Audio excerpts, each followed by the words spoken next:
Welcome back to GP Racing Dream with the Aprilia Super Teens. Steve's on the grid. Number 61, Harry Coomber on pole position. Can he follow up his win from earlier with another 50 points here? Double points, of course, at Oulton Park. Second place on the grid, number 40, Joe Francis. After that, DNF in the first race. The championship has got really close. It's going to be very sort of interesting to see how he goes on, what his mindset is going into this race. David Allingham here, full of confidence as usual. And in the second race here, Tom Oliver. Look at those eyes, fully focused on the job ahead. Brilliant, thanks very much, Steve. Yes, I think what they'll be concentrating on most is do not fall off. Do not have a DNF. Whatever happens at this stage of the season, afternoon, sir. I see you, David. Whatever happens at this stage of the season, you must stay on board at the checkered flag, Steve, and score good points. Well, what will be going on in Joe Francis's mind? The number 40 rider with the red helmet, he came in with a healthy lead, and it's gone down to 14 points after that DNF. Tom Oliver, on the other hand, he's been lacking in confidence recently. Well, that's a boost if ever you'll see one. Up into the first corner, David Allingham with a fantastic start. Brad Jones also getting away very well. Joe Francis typically slow off the line, but he does give himself a lap or two to get warmed up. Yeah, there he is on the outside of that little group, which becomes the inside, running down through Cascades, and he is in fifth place. You can see there with the cherry red helmet as he runs down along Lakeside. Yes, you're absolutely right, Steve. He doesn't blast away from the line, Joe, does he? But he is a thinking rider. May sound a bit strange to talk about 13-year-olds like that, but it is the case. He looks absolutely bright as a button on this machine. Harry Coomber, of course, picking up the pole position and winning the first race. He's another 13-year-old. Fantastic stuff from these youngsters. And Coomber it is that hits the front in these early stages. Yeah, it's amazing what 50 points in a race win will do for your confidence. And Harry Coomber there getting away very well. And when he qualifies well, Harry, he's always up at the sharp end. It's when he's back on row 3 or 4, he gives himself so much work. But it's David Allingham, the young rider from Northern Ireland, that leads this now. He's gone past Harry Coomber in second. A little wobble there from Harry into his. And Brad Jones is up into third. Oh, and Allingham's gone down. David, goodness me, well, thank goodness he is absolutely okay, but what a shame there. And he just slides the outside, and he's thinking about restarting. The marshals say no, and those are the rules, I'm afraid, David. I think he knows that. Oh, what a terrible shame. He was doing so well. And I'll tell you what, Steve, the conditions now considerably drier than they were earlier on. It doesn't mean to say, though, they're considerably easier, because there are plenty of wet and damp patches left around this circuit, and inconsistent track conditions are, if anything, the worst of all, aren't they? Well, the worst thing is that these riders are 12 to 18 years old, and if they could see dry patches, what that means is they're going to apply the throttle a little bit sooner than they did in race 1, and that is the reason why you're going to see 1 or 2 fallers. A quick mention for number 81, Lewis Rollo.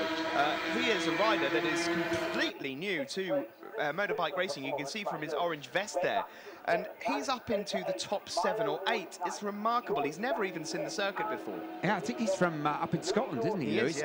Yeah, we've been keeping an eye on him, and he does look very, very confident. But I have to say, not quite as confident at the moment as this young lad, Harry Coomber, up the front. And look at Brad Jones going with him there in second place. Then we've got Joe Francis. And what I'm doing, Steve, is looking back and thinking, we need, for his sake, Tom Oliver up there. But that leading group of 4 is getting away, and we have to look further back there. I think in 6th place at the moment is Tom Oliver, and Tom, there he is, really needs to be right at the front. Yeah, he's just behind that young newcomer, Rollo, and the problem is that he may well not know what Rollo's capable of. Maybe there's a little bit of inconsistency in racing lines.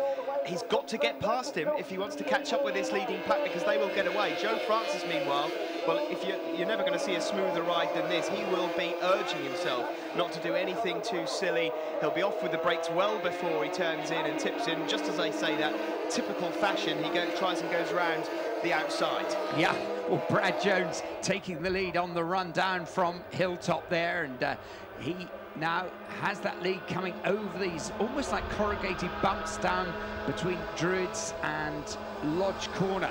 But Joe Francis, it is up into second. There, just that leading bunch and looking for the gap. Well, there they are, the two chasers there, Louis Rollo and Tom Oliver, as the leaders pitch into Old Hall. You can see they've got half the length from the start-finish straight as an advantage, this bunch, Steve. Yes, and Tom Oliver, I think it's too late now. I don't think he's going to be able to catch these guys up, so his best hope now is that Joe makes a mistake again. There's Alex Baker leading a pack a little bit further down. Alex, a rapid improver over the last few rounds. He's managed to get himself up in the top 10 regularly, the young JDF rider. But back at the front, it is number 75, Bradley Jones, that leads from 61, Harry Coomber, the race 1 winner.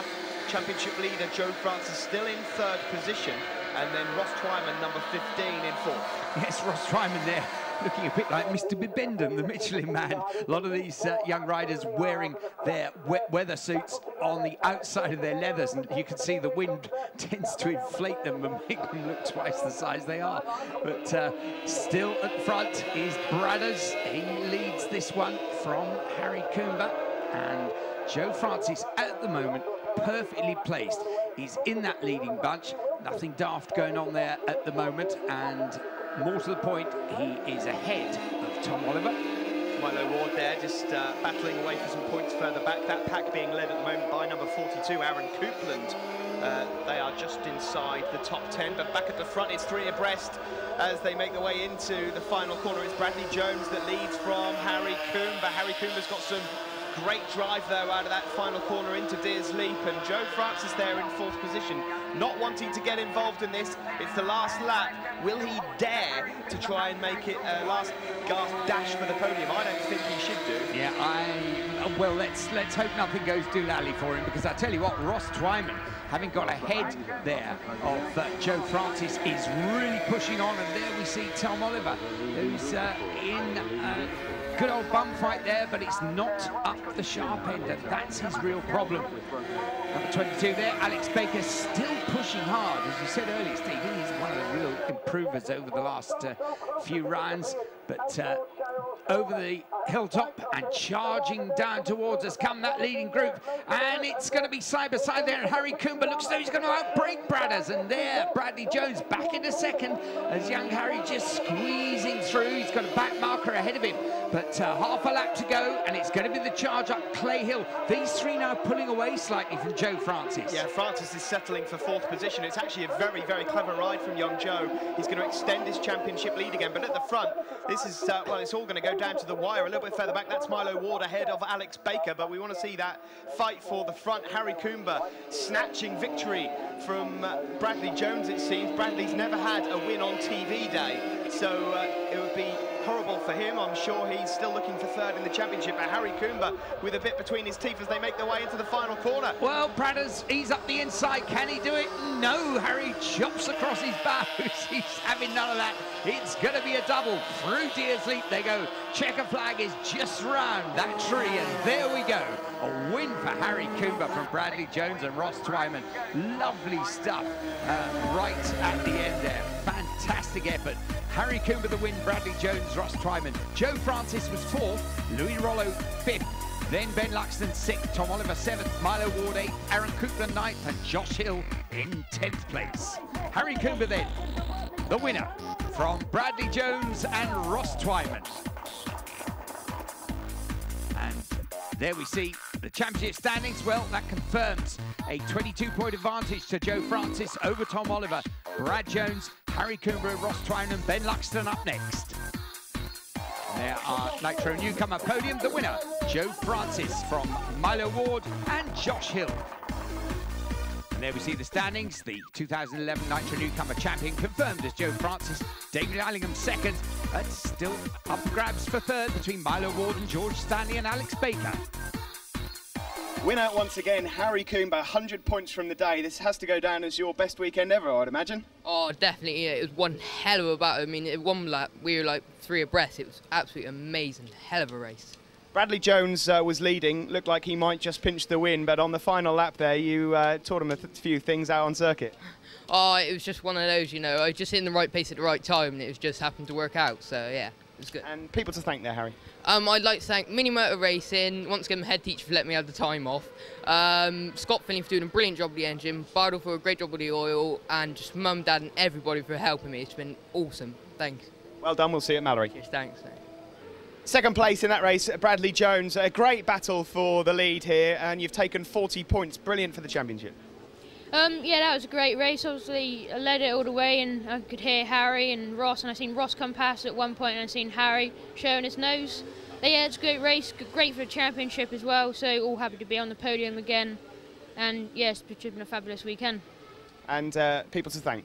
Yeah, just fun of sport, Aprilia, Dunlop. Big thanks to my granddad, obviously my mum and dad, and all my family. Third place, Ross Twyman, another podium, a good day for you, double points, and all counts towards the championship. Yeah, it's been a great weekend. Everyone in that race rode so hard. Weird conditions again, like half and half. So yeah, really happy to be on the podium again.